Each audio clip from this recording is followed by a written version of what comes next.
the best part of moderating a panel just before lunch is that you get the full attention. So we have that, and what great sessions before that, which my colleagues moderated, and some great speakers.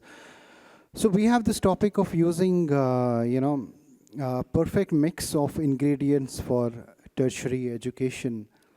I want to start with you, Mr. Chakraborty. Tertiary education is prevalent, it's everywhere, we have the right infrastructure. But if you look at the skills report, last skills report, there's a huge gap between the offering and the impact. How do you see this, disparity? The tertiary education or the higher education is changing. The platform is also changing. One of the main reason is the employability thing.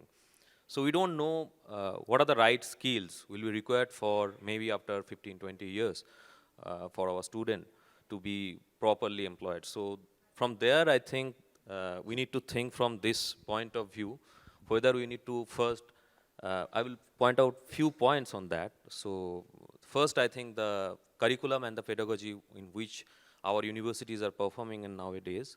So as NEP has also mentioned very clearly that we need to focus for changing our course curriculum structure in the universities. There is a need for a lot of focus on, need-based, value-based education, mixing up true interdisciplinary and a lot of flexibility, student-centric kind of curriculum is needed for this country. And few universities have already started that. Even our STEM education, best STEM education, IITs are also now introducing humanities, social sciences in their format. This is regarding the teaching. Another important aspect is, I think, the culture of research in our universities. So from the start of independent, that has been denied in our university structure for a long time. We have created good research institute out from the universities, and that create a lot of problem for most of our best universities also. So that thing's also now revoking, and there is a tendency for introducing research in the undergraduate teaching or exposing our student properly in high-end research through their curriculum in the lab-based courses and all. So this is number one. And number two, one of the major thing where Indian education is lacking, if you think about the ranking, there are a lot of controversies about the ranking, but still, is our international dimension. International dimension both in teaching and research, which is also we need to think of, and we need to bring a lot of international dimension in our teaching and research from political point of view, economic point of view, social point of view. The definition of internationalization in higher education is also changing, and it varies from countries to countries. So our internationalization is not focused on revenue generation, to be very honest.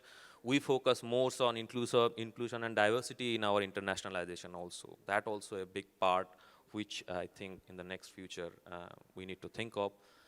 The fourth is definitely the technological skill or the technological aspect which is coming up in the higher education. There are a lot of VR, AR is coming up, and this whole new things is going to change our thinking about higher education in near future, to be very honest. COVID has already shown us how higher education things are changing from an interdisciplinary point of view. As an example, if in a pandemic you want to go for a lockdown, not only the scientists, you need to bring the social science people also into consideration, how it will affect the society, various levels of society. That's also is very important, and I think universities are the place where we need this kind of research thought process. So that's it. I mean, these are the few points which we need to think for futuristic point of view. Thanks for this elaborate response. I just have a request at the back. There's this noise coming. If they could just lower the volume, yeah. Mr. Chatterjee, you heard, Mr. Chakraborty's response to it. What is your take on this gap between the offering and the impact it creates? Well, first of all, thank you for having me here, and it's a pleasure being here and being with people who are really thinking about different aspects of education and how to further some of the social dimensions of that too, right? And in that, I mean, it's a very important question that you have asked, right? That what is the gap between skill and higher education? And we are focusing on higher education here in this panel. I think the first thing that we really need to understand is if we really separate out skill and education, we lose out. Skill and education are not necessarily separate things. We need to think about them in a very integrated way. And this, particularly, as Anirban has said, it becomes much more important because we live in a time which is far more uncertain than probably the last at least half a century or so. So we really don't know what the future will hold, what kind of skills do we need, when I'm mentioning skill here, I'm defining very narrowly about how in India skill education has evolved, right? So we really need to bring back this integration between education and skill. And one of the fundamental skills that we really need to develop among all is the ability to ask questions, ability to identify problems, because if you don't do that, you can't solve problems, right? And in the future, we don't know the nature of problems that humanity and the society at large will face. So we really need to kind of empower our young to be able to take up any challenge. And here, I think, the universities we need a common ground as such. If you look at even the government, right, there are different ministries for education, ministries for skill, right? So we need to rethink this whole process and figure out where this middle ground is, and there the universities will also have to play a role, right? To think, because universities are forward-looking, by definition, by nature, how universities are.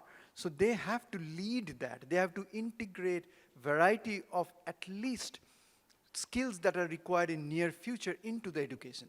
It's not enough to say that, okay, I bring into my curriculum certain things that will make people much more knowledgeable, but also equip them to think, first of all, and also have those tools that they can use then to solve the problems that they identify.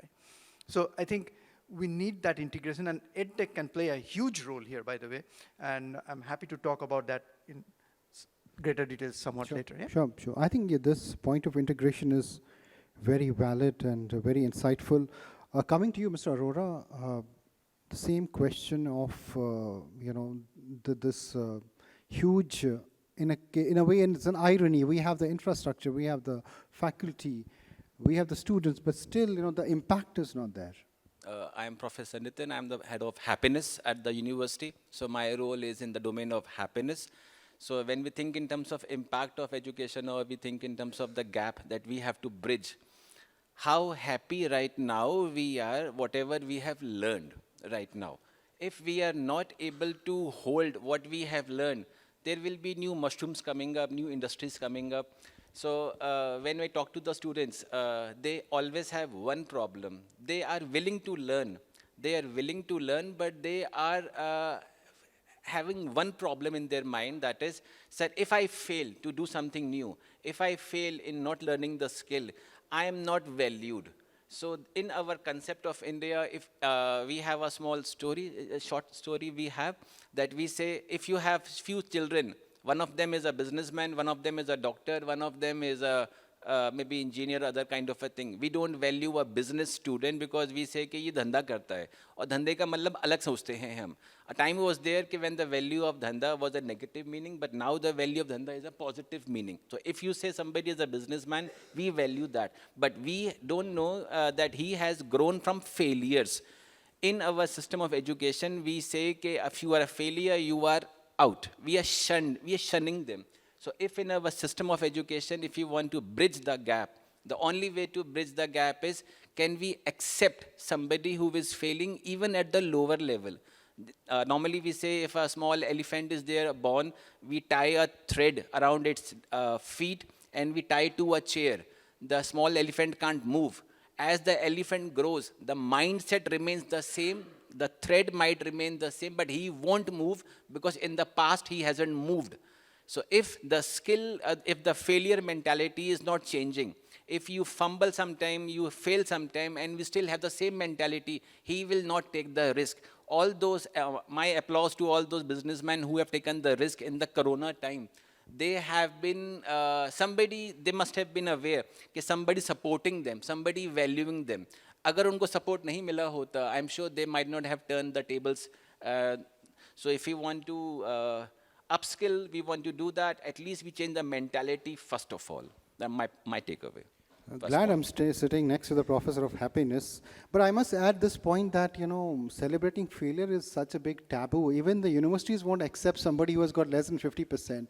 Anyway, coming to my next question, Mr. Chakraborty, tertiary education must reflect the new social and economic needs of the global knowledge economy. That's how it's premised.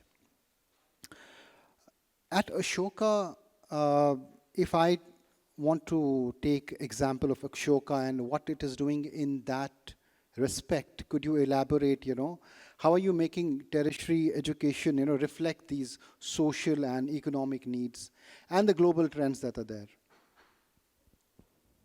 So at Ashoka, I think after 2000, a few of the new universities, new-aged universities, they categorized it. It came out, Ashoka, Shiv, Nadar. So the idea was, as I mentioned earlier, to give more flexibility in the curriculum, course curriculum teaching, not only to the student, also to the faculty for their own integration in the teaching and the research part. And the interconnection is not between the sciences, what is happening, what is needed. It also, if you think about some of the research center of these new universities, I mean, at Ashoka, we have a center for archaeological sciences, where the history professors are interacting with the biology people. They are going for the field, they are taking a lot of samples, and the biology people are doing their, DNA sampling and all of these things, and new path-breaking things are coming up.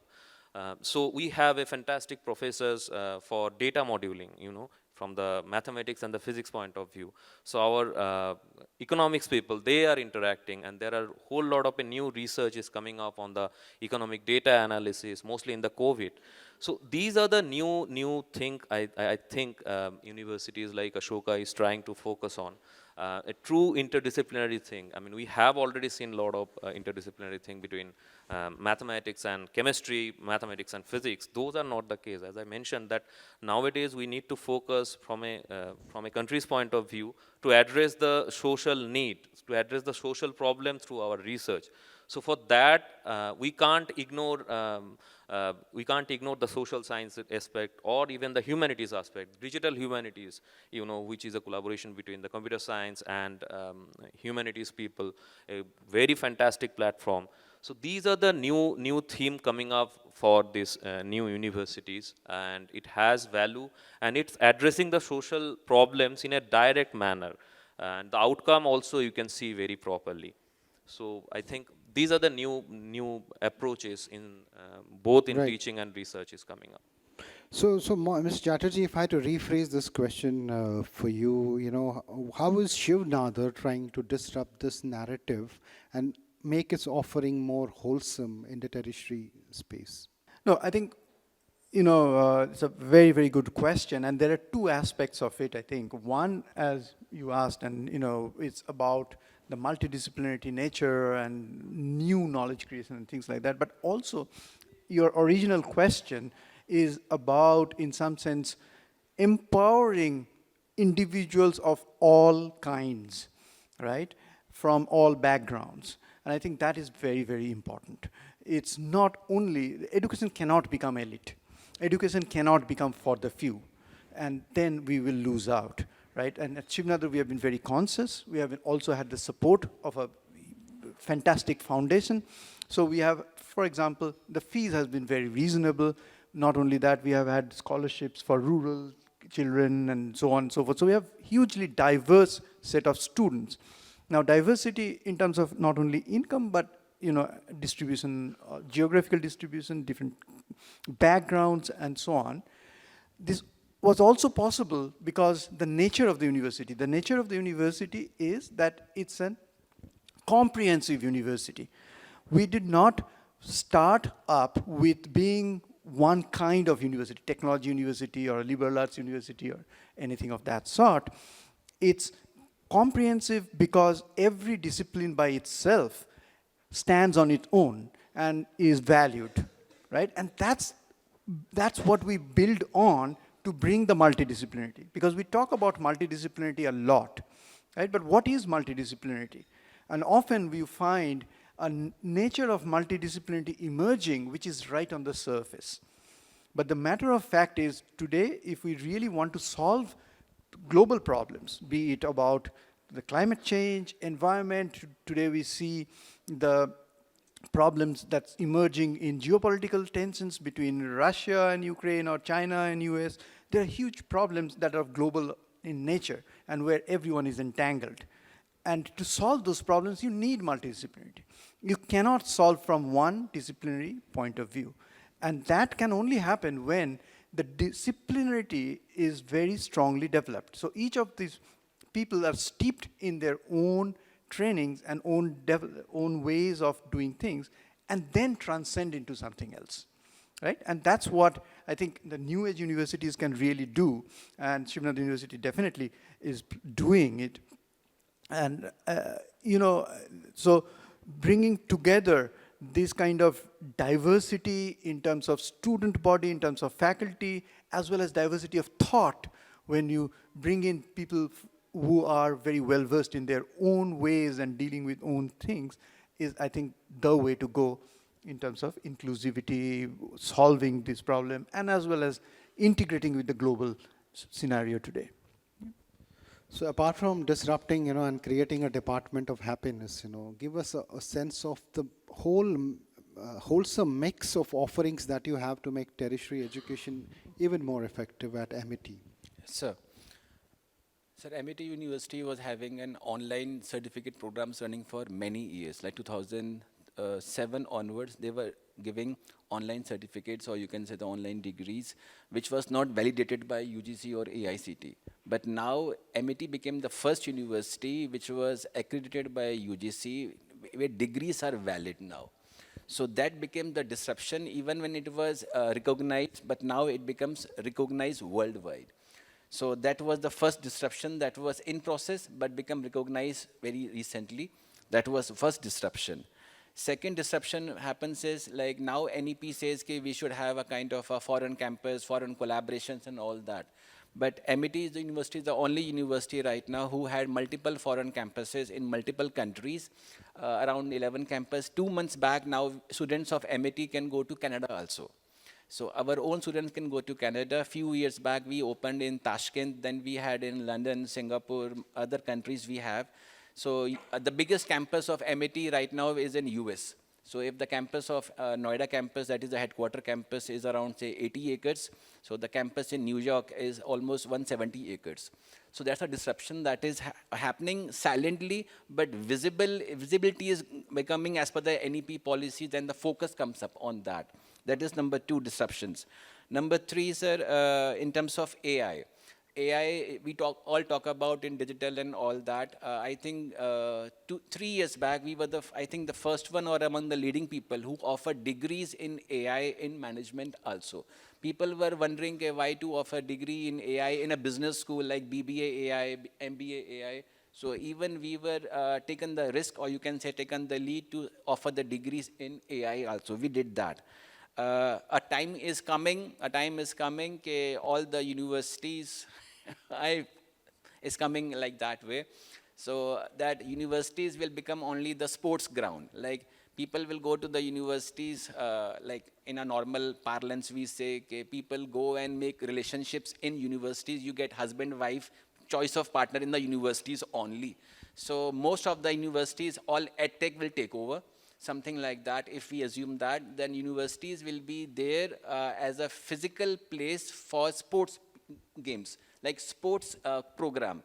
So we offered sports management programs in partnership with Portsmouth. I have to go to UK and I have to sign partnerships and all that. That's normal process going on. Recently is the happiness one. So we might hope, we might one day offer a degree in happiness also. That's the disruption levels of going on. And in Corona time, I have observed many universities were not giving any, not many were able to give rebate, or you can say you can support to the students who suffered traumas in their own families. They lost their father, they lost their mother, they have so many situations. So Amity was I'm proud, I'm grateful that I'm in the Amity University who offered full discounts, or you can say full fees waiver to all the students who suffered any kind of a problem at Amity University because of their Corona time. So disruptions at physical level, mental level, expansion level, all is happening, silently going on, but observed recently. Thank you, and your prediction that, the face of the university is going to change is amazing. Mr. Chakraborty, the beauty of this panel is that three top institutions, of global excellence. The idea was to give Indian students an opportunity to be in India and offer them world-class facilities. But when you compare the offerings of such institutions with your global counterparts, do you think there's still a neat gap? Definitely. I mean, if you think about your education system into the global mark, there are a few points. One is, physical infrastructure, which these universities are doing. Most of the universities are doing very good. If you come to Ashoka, Shiv, Nadar, you will find a lot of state-of-the-art research infrastructure, living infrastructure and everything. But another most important thing that you need to invest in human also, the best talent you have to bring up in your institution for your teaching and research. And I think universities like Ashoka is doing really very well. In the last year QS ranking, our internationalization parameters, we are the best in this country. We have almost 16 to 70% international faculty from across the disciplines, and all our faculties are also, they have their PhDs, postdocs from abroad. I mean, that does not mean that we don't have people from India. The best lot from India is also, but one thing I really want to mention that you have to be very, very critical when you are just recruiting, your faculty on that ground, because they are the main pillar of giving good education and good research to your students. And also, like Partha was also mentioned, that you have to be very careful when you are recruiting the students. So our admission process, we are focusing not only on the marks, as we are thinking about holistic interdisciplinary education and research. You have to be very careful on recruiting the student also. So, and also from across the board, you need to create an environment for you are getting people from all around, all across the societies and all across the states and all. Those are also really, really very important things. We have a huge amount of need-based scholarship at Ashoka. Almost 50% of our students are in either way getting some sort of a scholarship. I think 20% is on full scholarship. These are the very important thing to create a proper culture in research teaching up to the international dimension. And true interdisciplinary teaching, I would also like to just give one example where these universities are trying to do. We have last year there is a pass out student in our undergrad. So that student was from philosophy, but he was very much interested in physics. So he took some of the theory courses in physics, and but he was not so much eager to get the practical courses in physics. He get the top rank in all those theory courses, and he got a dual degree of physics and philosophy from Ashoka University, and now he is doing his PhD from Oxford in history of science or philosophy of science, that kind of subject. So that is really, really very important, and we need to give this change. This kind of situation was not possible earlier, but now things are changing, and we are going into a true interdisciplinary model in higher education. And that's truly, I think, amazing. You would never have thought somebody from philosophy getting into physics and being allowed to do that. Mr. Chatterjee, your thoughts on this global versus Indian institutions of excellence, Right. I think let's put this into context a little bit, right? India is now going through a demographic transition.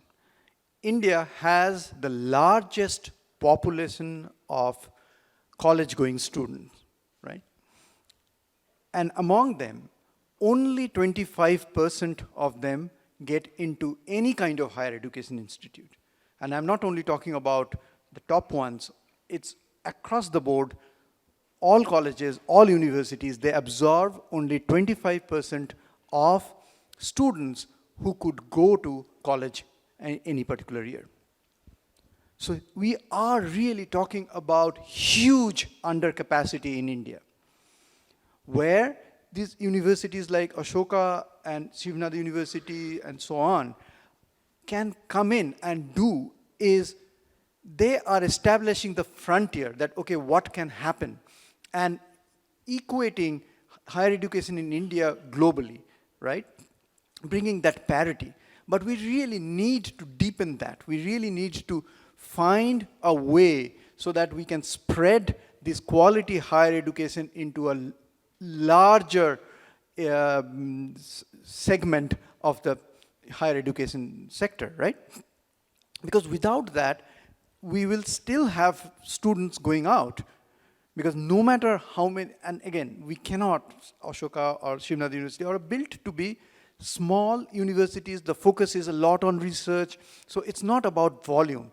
So we will never be able to absorb a large number of really brilliant students who do not have any other option but to then go abroad, right? So if we are thinking about how we can substitute foreign universities by Indian universities, and they become attractive for all kinds of students who are thinking about going abroad, we really need to increase these kind of institutes, and probably also not only private, but also public universities, right? They have to come in. We now have Institute of Eminences. There are 10 public universities or institutes who has been chosen as Institute of Eminence. Among the private ones, there are 10 were chosen, but 4 or 5 have signed the memorandum already. Shiv University is one of them. So we need to be able to expand that beyond this small group, right? And we need a lot of investment. We need a lot of ways to bring in people who are really excellent globally to this country, right? I mean, it's not only about preventing, I mean, one way to prevent students from going abroad is to bring them here. And probably that is something that we need to look at, that how can we attract the best talent. China has done that brilliantly over the last 25 years or so. And the Chinese universities have really increased their quality, both in terms of education as well as in terms of research. So if you look at the share of students who are going to US from outside countries, their share has dropped, India's share is going up, right? So we really need to be able to do that, also be able to attract global talent into the country. And I think those are some of the things that NEP is also alluding to, trying to, so we hope that there will be much more interest and investment in all of these things. Yeah. Very well said. Mr. Arora, because I want to bring in the audience a later part, so we have around 6 minutes, so yeah, your response. So there is one thing that we need to focus, understand very clearly.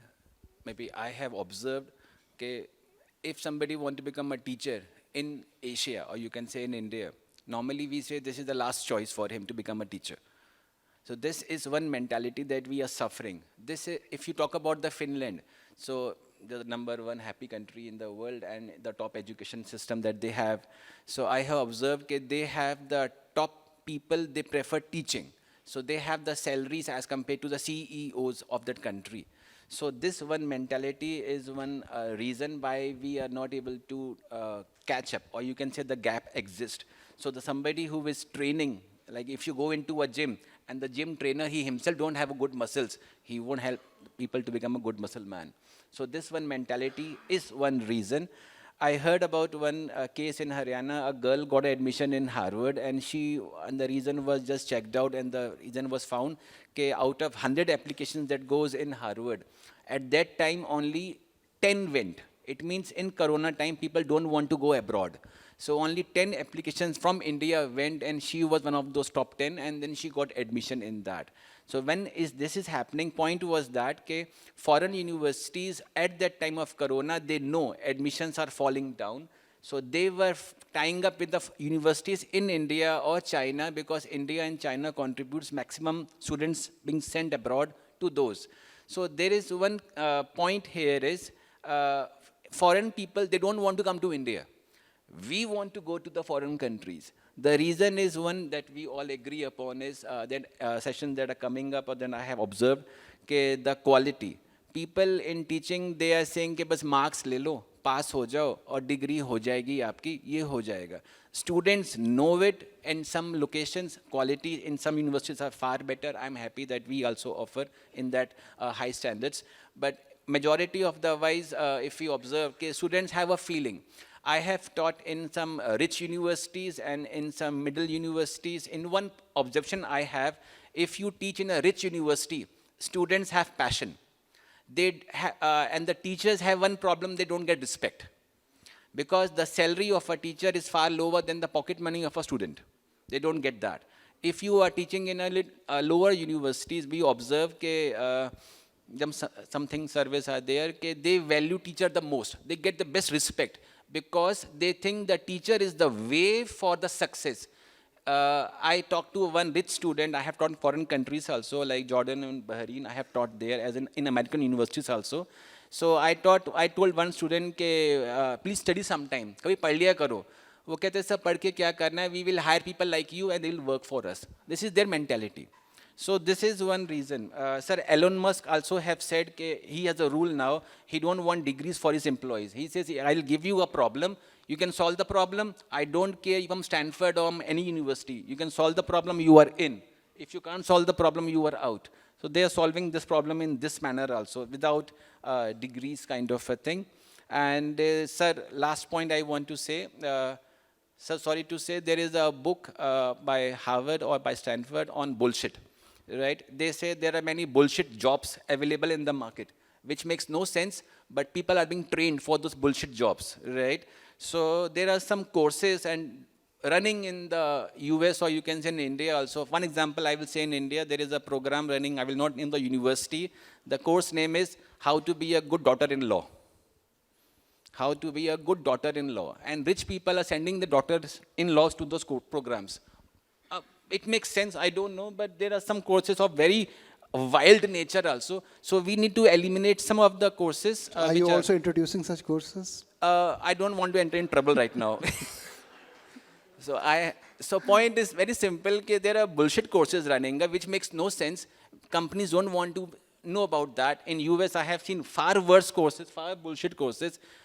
On any dimension, you say they have the course on that. Because the professor want to teach that, so they're allowed to teach that. But it makes no sense. There is no job for that. There is no meaning of that. You can write papers on that, but it makes no sense.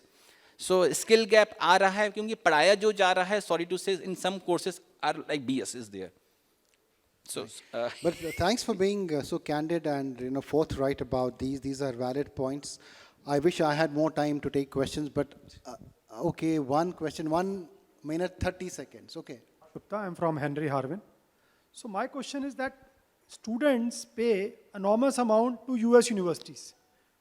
Why are they not paying to the, as you have mentioned very rightly, the teachers are not paid properly because वही problem है कि students इतना fees देता नहीं है तो इसलिए teachers को मिलता नहीं है. तो फॉरेन यूनिवर्सिटी में वो 1 करोड़ 2 करोड़ 3 करोड़ दे रहा है और बहुत अच्छे नंबर दे रहा है. इंडिया में क्यों नहीं वो शिव नादर को या अमिटी को या what's stopping them from spending here? Yeah, any one of you, yes. Look, that's not true, right? I mean, while Shiv Nadar's fees are low, other universities that... No, that's what I'm saying. So people are actually willing to pay, but they need that quality, right? It's actually a chicken and egg kind of a problem, right? You need good quality. You need equal kind of education to be able to attract that kind of fees.